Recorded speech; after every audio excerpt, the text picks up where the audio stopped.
Face à tout ce chaos dans lequel nous vivons, n'y a-t-il que l'art comme ultime solution pour repousser le cauchemar de notre impuissance face à tout ce qui nous entoure?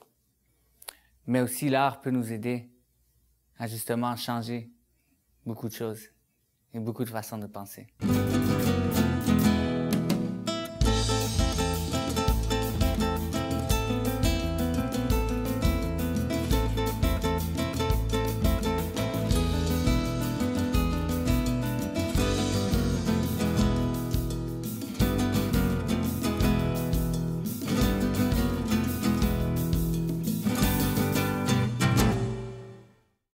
Bonjour et bienvenue à notre émission L'art et la créativité.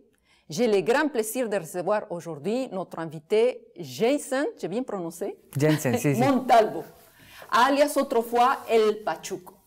Bonjour Jason. Bonjour. Comment ça va? Ça va bien. Ça va bien? Toi, ça va bien? Yes, tant mieux. Moi aussi, on était tout excités de te recevoir. Ah, mais moi aussi, après tout le temps de... Qu'on s'était dit, parce qu'il faut dire que j'essaye d'avoir une interview avec Jason depuis bientôt 300 ou 200, je ne me rappelle plus. Je dirais 2 ans et demi, oui, c'est ça. 2 ans et demi, c'est ça. Donc, le moment est arrivé. Et on va aller tout de suite à ton objet fétiche. Qu'est-ce que tu nous as apporté comme objet? Bien, aujourd'hui, j'ai apporté un des objets qui est très utile dans ma vie et qui est certainement mon objet fétiche que j'utilise très souvent, c'est le métronome. Oh, et pourquoi tu as apporté ça? Qu'est-ce que tu m'as dit par rapport au temps? Mais le métronome, c'est ça, c'est que, selon moi, j'ai la vision que le temps ne s'arrête pour personne. Et puis, en tant que musicien, ben voilà, il faut toujours pratiquer avec un métronome pour être bien clair avec comment on fait notre phrasé et notre technique. Mais par ailleurs aussi, moi, je crois qu'on est chacun maître de sa destinée, de la vie. Donc, on peut mettre le rythme qu'on veut à notre vie. On peut la rythmer rapidement, lentement, moyennement, allegro, vivace. J'ai bien aimé cette explication qu'a apporté ton ami. J'ai dit, il faut qu'il me répète ça là parce que c'est tellement beau. C'est vrai, tu as raison. Oui, et c'est surtout de voir que on a le droit de changer d'un jour à un autre. Peut-être un jour on sent plus rapide, un autre jour plus lentement. Donc voilà, c'est pour ça que pour moi le métronome c'est un objet fétiche parce que c'est ce qui régit un peu le rythme de ma vie, disons. Wow, ça c'est un peu comme même un peu de philosophie derrière ça, de ce que tu apportes avec ça. Oui, c'est le flamenco aussi qui est très philosophique. On arrive à ça justement, au flamenco justement. Mais parle-moi avant ça. Comment justement tu es arrivé? Parce qu'il faut dire que tu es un guitariste. Oui, en fait c'est ça. Moi j'étais à l'adolescence, j'avais quelques problèmes. J'étais dans un mauvais chemin de la vie et puis la guitare est venue me sauver de ça. La guitare m'a permis de mettre mes énergies sur quelque chose de beaucoup plus positif. Et puis, moi, j'ai toujours, tu sais comment c'est dans nos cultures latino-américaines, il y a toujours une guitare chez quelqu'un qui, pendant les fêtes, c'est côté-là. Oui, et puis tout le monde joue pendant les fêtes, à Noël, l'été, tout. Et alors, moi, j'avais déjà eu ce contact-là avec la guitare. Par ailleurs, c'est vers l'âge de 16-17 ans que j'ai commencé à prendre ça plus au sérieux. Justement, j'allais te demander ça. Quand est-ce que tu as commencé vraiment à jouer la guitare flamenco? En fait, le style flamenco, ça a été à l'an 2000 plutôt. Je devais avoir 18-19 ans quand j'ai commencé l'étude de la guitare flamenco parce qu'avant ça, j'étudiais la guitare classique. Oui, c'est ça. Mais donc, tu es arrivé à l'âge peut-être adolescent et puis tu as commencé à gratter un peu la guitare. En fait, c'est que je grattais déjà la guitare auparavant, mais c'est ça, gratter. À l'âge de 16-17 ans, j'ai pris ça plus au sérieux et j'ai commencé à étudier l'instrument. Et vraiment, ça m'a mené à avoir des études en guitare classique que j'ai abandonné. Parce que le flamenco était... Oui, mais parce qu'il faut faire comme un petit résumé dans le sens que tu es parti du coup en Espagne, n'est-ce pas? Exactement. Et là, c'était l'amour pour le flamenco, j'imagine. Exactement. Donc, j'ai interrompu mes études dans guitare classique pour aller en Espagne pour étudier la guitare flamenca parce que c'est ça, la première fois que j'ai vu un spectacle de flamenco, c'était, je me souviens très bien, Soledad Barrios et sa compagnie Noche Flamenca. Ils étaient venus à Montréal faire un concert et quand j'ai entendu ces guitares, ils étaient deux guitaristes. Un coup de cœur, j'imagine. Oui, ça a été le déclic dans ma tête. Ça fait, la guitare, elle est faite pour sonner comme ça. Ok. Alors, pas autre chose, pas les classiques. Justement, parce que j'allais te demander ça, pourquoi tu as laissé les études de musique classique, de guitare classique. Tu étudiais au collège, si je me rappelle bien, au Cégep Saint-Laurent, oui, au Cégep Saint-Laurent. Et puis après un an d'études, tu as décidé, c'est la guitare flamenca, parce que c'est ça, tu viens de me répondre, c'est ça, c'est pour toi, c'est ça la vraie, comment dire, musique de la guitare, c'est le flamenco, non? Oui, exactement. Et non seulement pour la guitare, mais de façon générale. Comme forme d'expression, moi, personnellement, je pense que le flamenco, c'est la forme la plus complète, dans le sens que c'est théâtral, donc c'est visuel, c'est musical, donc auditif. C'est tactile même parce qu'on sent la percussion des pieds quand ils dansent. Il y a tout un ensemble.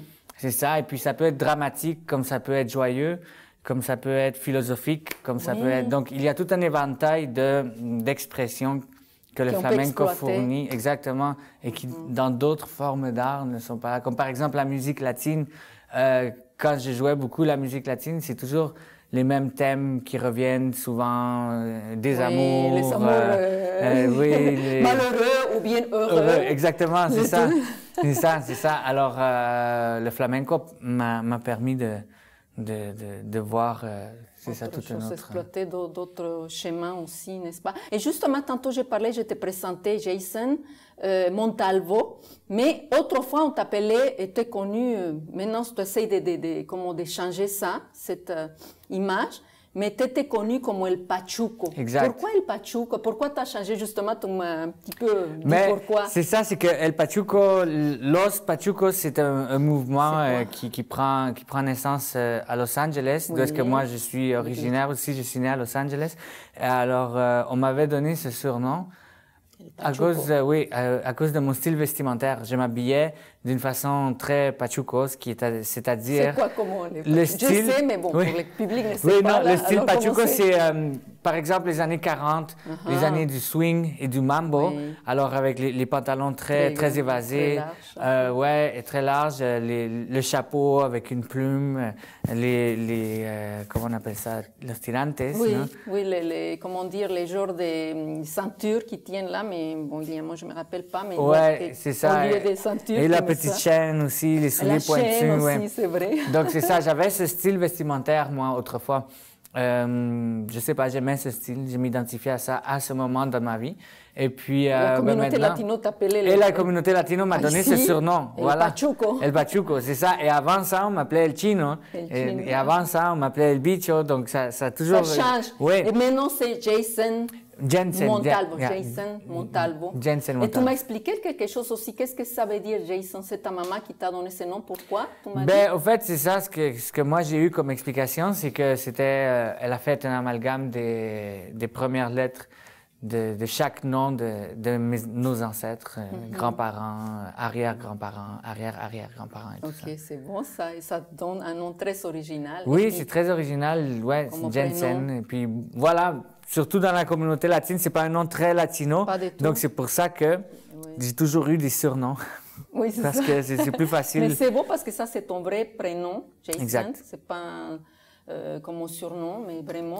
Et puis ça. Montalvo aussi, c'est très original comme nom. Exact. Mais maintenant, j'aimerais que tu me parles justement de cette flamenco dans le sens musique, guitare et danse aussi. Il y a comme une genre de, comment dire, de magie derrière la danse et puis la musique aussi. Comment tu conçois, parce que tu prépares tes propres spectacles la plupart du temps. Comment tu conçois, comment tu prépares avec la danseuse ou les danseurs et toi, il faut faire une magie. explique-nous comment ça arrive à un spectacle. Ben, au fait, il faut comprendre une chose, le flamenco, maintenant, qui a été reconnu par l'UNESCO comme patrimoine immatériel du monde, c'est clairement un langage. C'est un langage qui est comme le langage musical, qui est universel. Alors, à partir de ça, ce langage a ses règles, ses formes, dans lesquelles ça nous procure un cadre, mais qu'on peut travailler avec ça et le personnaliser. Donc, le flamenco, c'est ce qui est merveilleux, c'est que chacun va amener un peu de sa personnalité. Donc, si on compare les grands, par exemple, Paco de Lucia, il ne sonne pas comme, ne sonnait pas comme Vicente Amigo, qui ne sonne pas, lui, comme Rafael Riqueni, qui ne sonne pas comme Tomatito. Chacun a leur son. C'est vrai que c'est... Ils ont leur son particulier et chaque danseur, danseuse, quand ils atteignent un certain niveau aussi, ont leur son, chanteur aussi. Donc, c'est ça qui est merveilleux du flamenco. Alors, par ailleurs, quand on monte un spectacle ou une performance, ça dépend beaucoup de chaque personne. Chaque personne a une différente approche, premièrement, au flamenco. Et deuxièmement, chaque personne a un différent niveau de connaissance du flamenco. Donc, c'est sûr que moi, j'aime beaucoup l'improvisation. Dans le flamenco, j'aime... C'est un aspect... improvise un petit peu, tu improvises, mais avec les danseurs... Moi, c'est ce que j'aime. Moi, c'est ce que j'aime. Après, c'est vraiment, ça dépend avec qui on travaille. Il y a des gens qui ont plus de rigueur par rapport à travailler, monter une chorégraphie de A à Z sans aucune improvisation, rien, ce qui est une façon de travailler. Par ailleurs, il y a des gens qui préfèrent pratiquer le strict minimum pour garder cette spontanéité sur scène. Combien de temps ça te prend pour monter un spectacle de pratique? Ça dépend des gens avec qui on travaille. Il y a des gens avec qui ça peut être long, des gens avec qui ça peut être court. C'est ça, c'est pour ça que je dis ça peut être très personnalisé comme style, parce que c'est comme par exemple combien de temps ça peut prendre une conversation avec un tel ou avec un autre tel. C'est très... Ça dépend le va-et-vient Exactement. Et c'est ça qui est merveilleux du flamenco aussi. Et puis, je pense aussi que le jazz est une musique qui permet ce type de... J'aimerais que tu me parles parce que tu es très polyvalent dans le sens de musique musicale aussi. Tu as touché à tout affaires latino, cubain, style argentin, tango. Maintenant, tu as fait le cabaret flamenco aussi. J'aimerais que tu me glisses un mot tantôt. Mais on va parler tout à fait de jazz. Oui. Flamenco, les mélanges. Pourquoi avoir créé ça? Qu'est-ce que tu attendais? Un nouveau style, d'apporter plus pour le flamenco? Qu'est-ce que tu as eu comme idée derrière ça? Premièrement, j'ai rien inventé. C'est en Espagne, ça fait, je dirais, une dizaine d'années, sinon plus, qu'ils font déjà le flamenco jazz à Madrid. Chano Dominguez, qui est le précurseur du flamenco jazz. Maintenant, il y a même des techniques pour le piano flamenco. Donc, le piano n'est pas un instrument traditionnellement flamenco, mais maintenant, ça commence à faire partie. Et on ne parle plus juste de piano flamenco jazz, mais on parle de piano flamenco. Donc il y a une évolution de ce côté-là. Par ailleurs, moi, je pense que le flamenco et le jazz ont une racine commune, dans le sens que le jazz est né d'une souffrance d'un peuple qui est le blues qui est à l'origine du jazz. Donc, c'est né comme une protestation, comme une dénonciation. Même dans les années 70, avec les Black Panthers et tout ça, le jazz, et Max Roach, qui était un batteur extraordinaire, il faisait partie de tout ce mouvement qui allait à contre-courant et qui dénonçait. Et puis donc, c'est ça dénote justement la souffrance d'un peuple, qui est le peuple noir américain des États-Unis. Et puis, par ailleurs, c'est ça, du côté flamenco, c'est ça, la répression qu'ont vécu les Gitans dans l'époque de Franco et tout ça, et puis qui se transmet aussi dans la douleur. Le flamenco, c'est un cri. Tout à fait, c'est un cri, c'est formidable. Je t'admire parce que tu es là à Montréal depuis longtemps, et tu es là même que c'est très difficile comme métier déjà. Et puis guitariste flamenco, et puis collaborer, tu fais des collaborations extraordinaires avec plein de musiciens, d'autres, comme Joël Diaz et d'autres. Comment tu fais ça pour te tenir ici pendant des années, combien d'années? 10 ans en plus que tu es Oui, à oui, Montréal. oui, ça fait exactement une dizaine d'années que Et je fais ça j'espère que ici. tu vas continuer aussi vis-à-vis d'autres projets parce que c'est toi, ça existe depuis longtemps le flamenco jazz, mais c'est toi qui l'as plus, comment dire, mis d'évidence ici à Montréal. Oui, ben, en fait, c'est grâce ça. à toi un peu, et puis tes collaborateurs aussi, mais c'est toi beaucoup qui l'a mis et qui tiennent et qui est là toujours pour les soutenir. Oui, parce que moi, ben, en fait, il n'y a personne d'autre ici à Montréal qui fait flamenco jazz. Malheureusement, oui, c'est ça, mais il faudrait plus de gens. On les tire à l'œil. Ouais. Moi, c'est ça, c'est que j'ai vu que, profitant du fait qu'on est à Montréal, et à Montréal, il y a beaucoup de bons jazzmen. Montréal est une ville de jazz. Tout à fait. J'ai vu l'opportunité de justement créer un dialogue entre le flamenco et le jazz. Personnellement, c'est les deux styles musicaux qui m'interpellent. Et puis, sans parler du latin jazz aussi, qui est comme cousin du jazz. Tout à fait. Et puis... Peut-être plus tard, tu vas faire un mariage entre, je ne sais pas, toujours les flamenco avec une autre danse, une hip-hop, je ne sais pas quoi. Là. Oui, parce que tu es tellement innovateur, aussi, tu appuies des choses nouvelles aussi. Ben voilà, c'est ça l'idée aussi, c'est d'amener quelque chose d'original, d'amener quelque chose qui est aussi très personnel et qui surtout, justement, comme on est à Montréal et qu'à Montréal, on sait qu'il y a beaucoup de musiciens.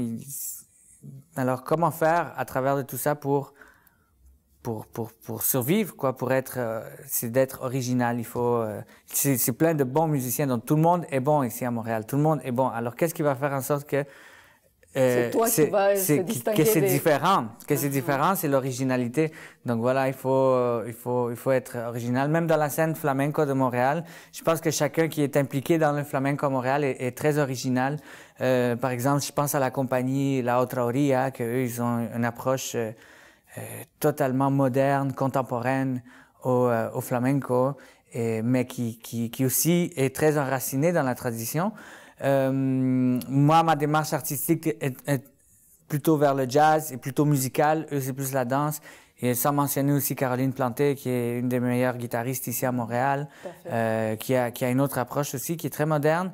Et tu as fait des cours aussi, tu fais des cours aussi, tu donnes des cours parfois, n'est-ce pas, des guitares aussi. Oui. Donc, tu complètes plein de choses aussi. Le temps file, vraiment. Oui. J'aimerais dire tellement de choses de toi, mais on ne peut pas parler. Est-ce que tu aimerais partager avec nous d'autres choses que tu fais par rapport à, comment dire, à des cours? Moi aussi, continuellement, je prends des cours, j'achète des livres et je me rends compte que... toujours à l'affût, c'est vrai. Ah oui, plus que j'apprends, plus je me rends compte que je ne sais rien. Bah, écoute, le temps file et puis, bon, malheureusement, c'est fini. Là.